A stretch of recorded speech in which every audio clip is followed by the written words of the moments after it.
Hey guys, welcome back to the channel. If you're new here, I'm Tony and this is TC's Outdoors. Real quick, I'd like to take a minute here to thank all the new subscribers I've gotten since last week. I'd like to thank Brad, Firewood at the Furnace. He gave me a shout out on his live stream last week, and my last week's video and my subscriptions both kind of blew up. So Brad, I really appreciate that. Thanks a lot.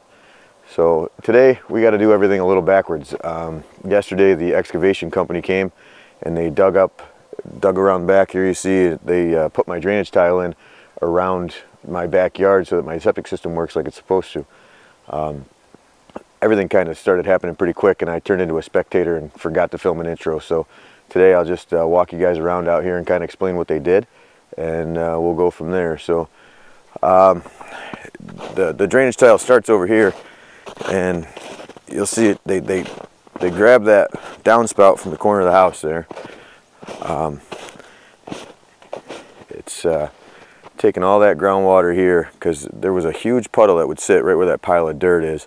That dirt's just left over. I'll use that to finish grading off the backyard here to help finish grading it off. But so anyway, so the puddle would sit right there, and all that groundwater was just flooding my septic system. So the leach field wouldn't leach, and the septic tank wouldn't drain. So every time the last 2 times with the thaw that we had, and it was killing me.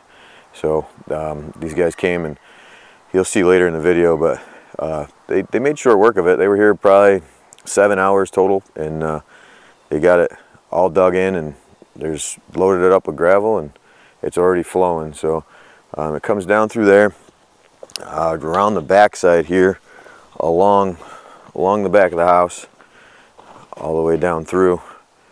Runs down over here. The grade change is pretty good. It's like 4.5 feet to where it discharges. It's discharged to daylight down here. So yesterday it was running. As soon as they got it in the ground, they had water running. So there's I think probably 30 feet or so right down through here where it's all muddy. This is all solid pipe to keep the tree roots and stuff from growing into it. So we'll walk down and see what the outlet looks like and see what kind of flow we've got here. Sorry if this is super shaky.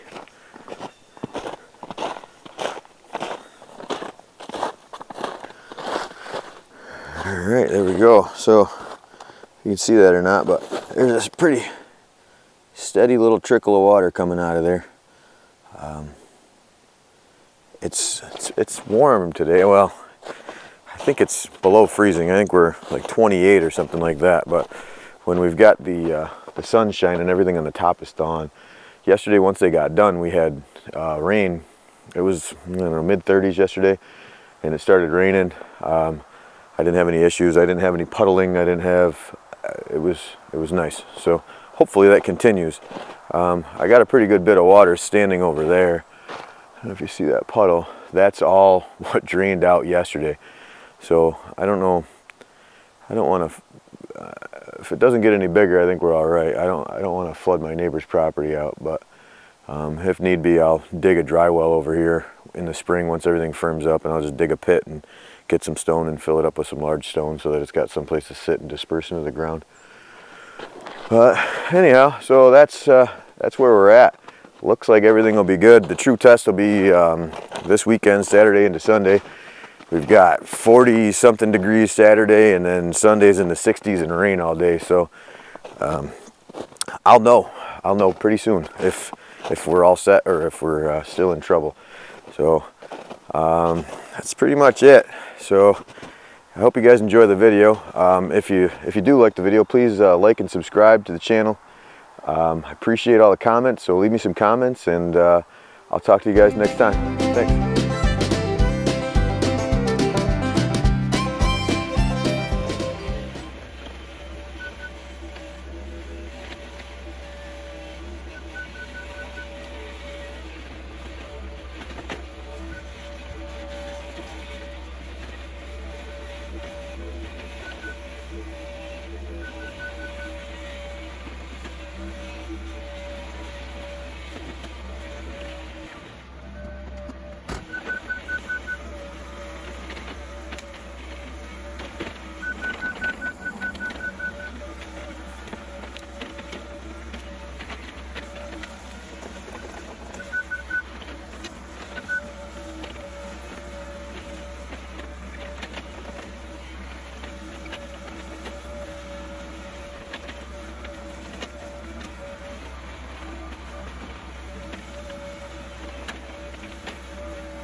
All right, so you see here he's got that level sitting off to the side. It's hard to see, but on the boom of the excavator, there's a receiver for that, and it's telling him how deep he needs to get.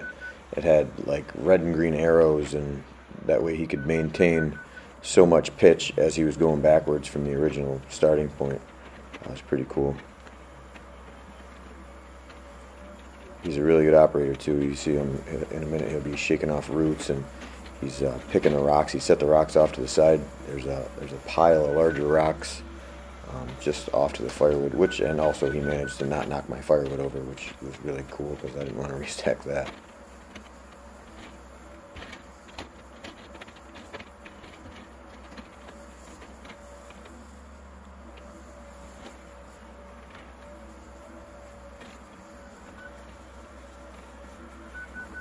And there's that solid sewer pipe that I was talking about. I think there's 3 sections over there, if not 2, maybe. I can't really remember.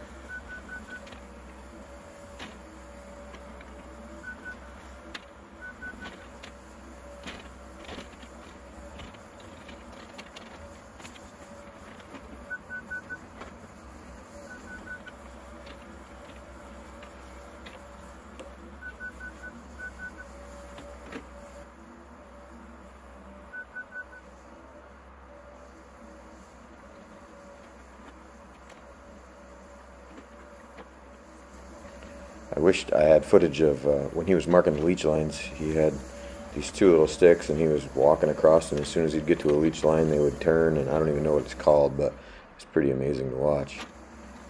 It was, like I said, it was kind of happening so fast. I wasn't really ready. I never really talked to him about filming, and I didn't want to get in their way, and so I just let them do their thing.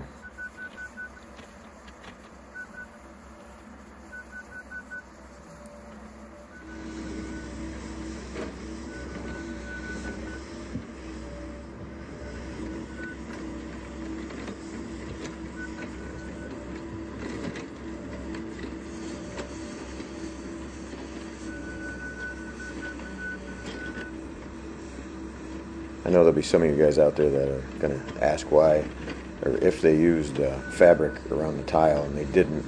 I questioned it, and the guy in the excavator and also the engineer showed up about halfway through the day to check out what they were doing. The guy that engineered my septic system to begin with, they checked the soil samples and all that, and he said because it's all sand that they don't need to use fabric. You just go on top of it with gravel, and you won't get any mud or any buildup inside the tile because the soil type, it's like beach sand when you get down a couple feet. So he said they didn't need it.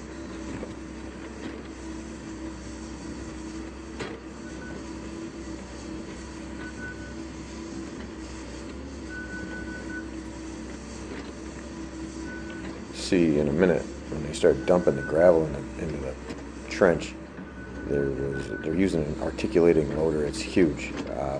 They ended up breaking their skid steer with the tracks on it. It was the first load of gravel out there. I don't know, one of the cleats on the track broke, and it ended up throwing one of the wheels right through the track. So they had to go get their backup machine, which was huge. Which luckily the ground's still pretty frozen. They didn't make really any ruts or anything with it, but definitely overkill for what they're doing. But I mean, it worked.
So here he'd stopped and asked me what I wanted to do with the excess dirt, and I told him I was going to finish the yard off in the spring, so he piled all the extra up that was left over after they filled the trenches in with gravel. He just put them in a couple decent sized piles for me, so I don't have to try to scrape it up after the thaw, because it'd all be lost once it kind of just ran all over the place. So it's pretty cool of him.